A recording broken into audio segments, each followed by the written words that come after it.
So, good afternoon, everyone. My name is Andy Fitria Kadir. I know it's a long name. You can just call me Andy.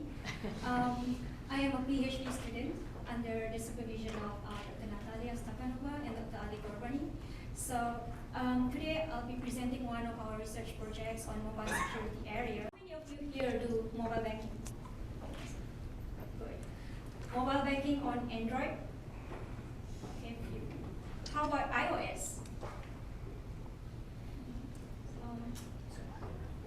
BlackBerry, maybe?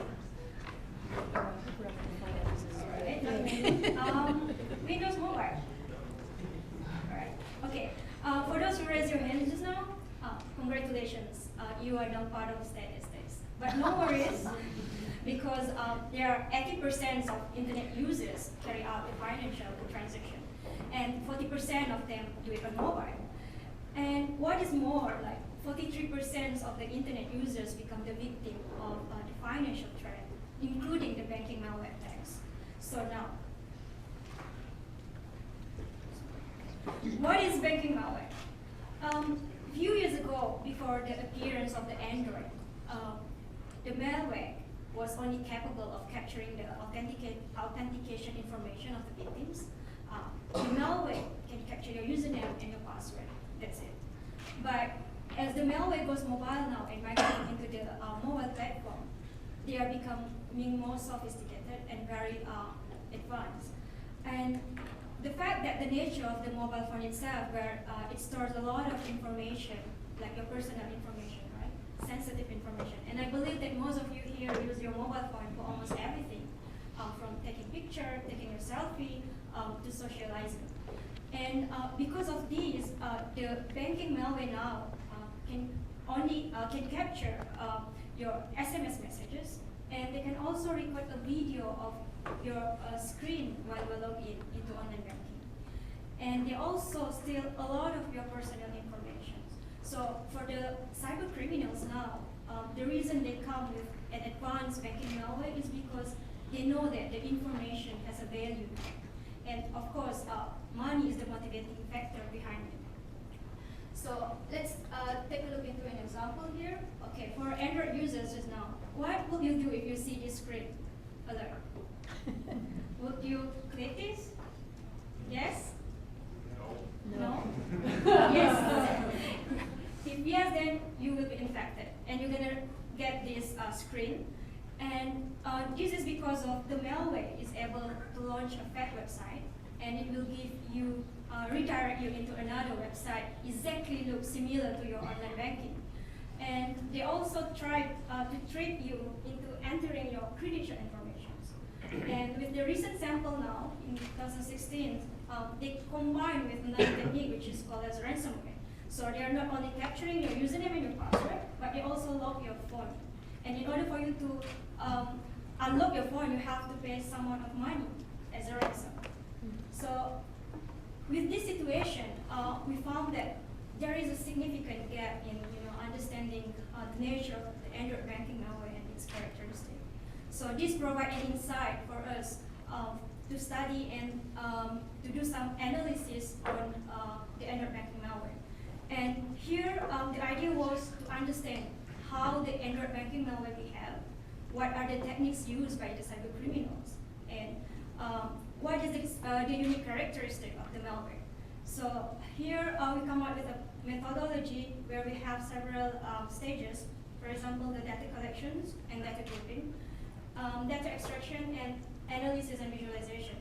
So for the data collections, we have collected almost 1,000 samples of malware, banking malware, from multiple sources, from the existing research, from anti-malware vendor, from security blogs.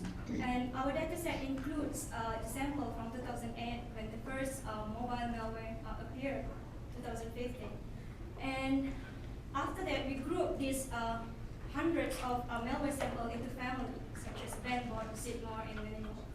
In addition to these, we also collected 100 official banking apps from several countries, such as BMO, OCBC, Bank, CIMB, and etc. And after we're done with the data collections and data grouping, we have extracted several features of the banking malware. For example, like the URLs. the encryption algorithm that been used by the bad guys, and also the obfuscation methods. So obfuscation methods here is the masking technique used by the bad guys for them to hide their malicious functionalities. So overall, we extracted more than 2,000 URLs with 5 encryption algorithms and 3 obfuscation methods. So here are some of the findings. The first one is the sharing of the obfuscation method. As you can see here, they are sharing between families in terms of the methods that they use. Here, as you can see, for example, in one of the family called Sandroid, they are sharing 2 obfuscation methods, which is DexGuide and ProGuide. And we found a similar behavior when it comes to encryption techniques. And interestingly, some of the malware almost use all the encryption techniques that are available, such as Zipmo. They use 4 types of encryption techniques. So what this finding tells us?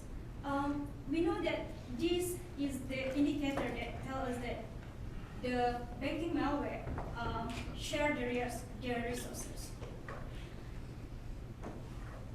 The second finding is on the URLs category.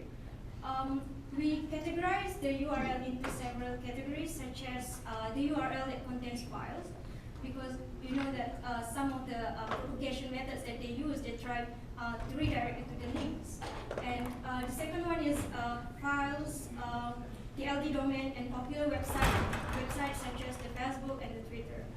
And based on the URL, we found 20% of them are considered malicious URL. Yeah, this is like 1/5 of the total URLs that we have collected. And when we look deeper into this URL, we can see the relationship between the families. As you can see here, the families are sharing the same URLs.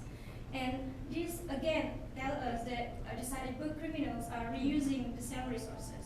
So yes, we know that the banking malware become more sophisticated. It is very well organized, but the cyber criminals somehow reusing and recycling their resources. Instead of having a new set of URL, they just make use of the existing one. So yeah, what is the takeaway of this analysis? There are 2 factors that should be taken into account when developing techniques for Android banking malware. The first one is the behavioral similarity of Android banking malware, the one that I showed you previously. We know that the banking malware adopts similar techniques, not only the encryptions or the obfuscation methods, but also the URLs.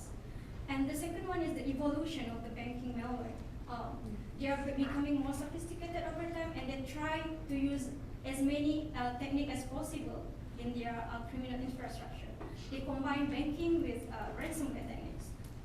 So before I end my presentation, just as a user, what should you do, and how to stay safe while you do your online banking? So first, you have to update the operating system of your device regularly. Yeah, for the Android users, now we have the new version of Android, right? 6.0 Marshmallow. The second one is to secure your smartphone with a password, prevent, of course, unauthorized use, and to delete any messages with sensitive information. And to add to this list, you should also turn off your mobile Wi-Fi before you sleep.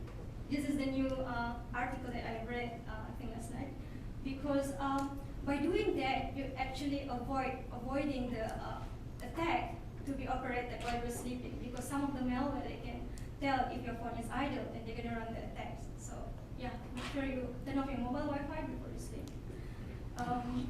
And the don'ts. Yeah, do not use public Wi-Fi to make online banking, because this is like the favorite place for the bad guys. Do not download apps from random markets. Please download from the trusted ones, such as Google Play, Amazon. And yes, do not remove the software restriction, because once you do that, your phone will become more vulnerable.